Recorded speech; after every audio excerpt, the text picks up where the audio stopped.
오늘 내용에서는 두 가지 환상이 나옵니다. 이 환상은 하나님께서 예레미야에게 말씀하시는 방법이었습니다. 하나는 살구나무 가지요. 또 하나는 끓는 가마의 환상입니다. 여기 살구나무 가지를 보여주신 이유는 하나님께서 내가 한 말은 지킨다 는 의미로 보여주신 것입니다. 왜냐하면 이 살구나무가 히브리어로 샤케드이고 지킨다는 말이 히브리어로 쇼케드이기 때문입니다.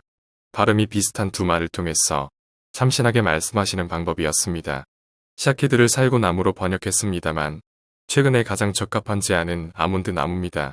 아무튼 우리나라에는 아몬드 나무가 없으므로 좀 비슷한 살구나무로 번역한 것 같습니다. 샤케드가 보이느냐? 쇼케드 하리라.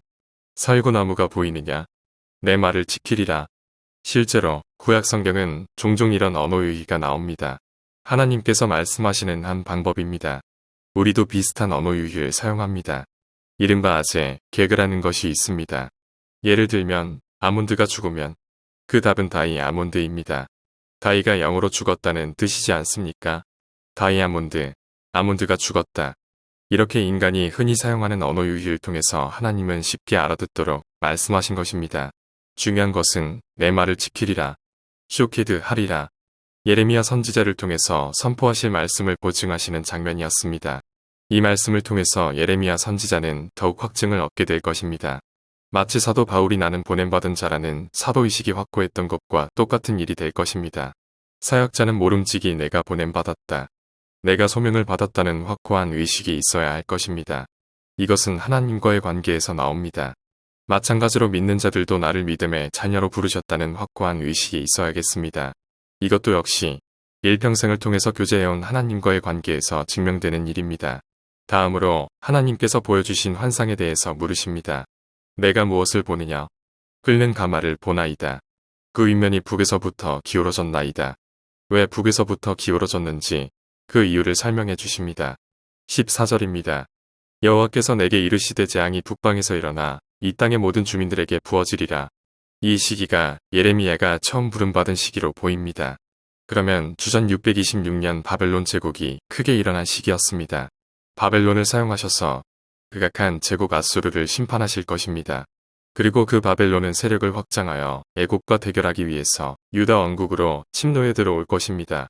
왜 북방인가 하면 바벨론에서 서쪽으로 직진해서 오면 되는 거리를 북쪽으로 올라갔다가 다시 남아야 해서 그렇습니다.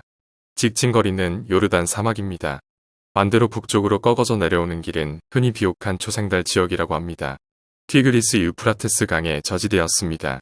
그 길은 사람이 통행할 만한 길을 형성했습니다. 그래서 북쪽면이 기운 끓는 가마의 환상은 저 북쪽에서 남하하게 될 바벨론에 의한 심판을 가리킵니다.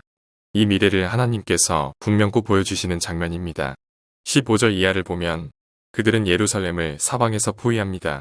그리고 지방의 각 성읍들을 쳐서 함락할 것입니다. 그 이유는 16절 이하입니다. 백성들이 하나님을 버리고 다른 신들, 즉 우상을 섬겼기 때문입니다.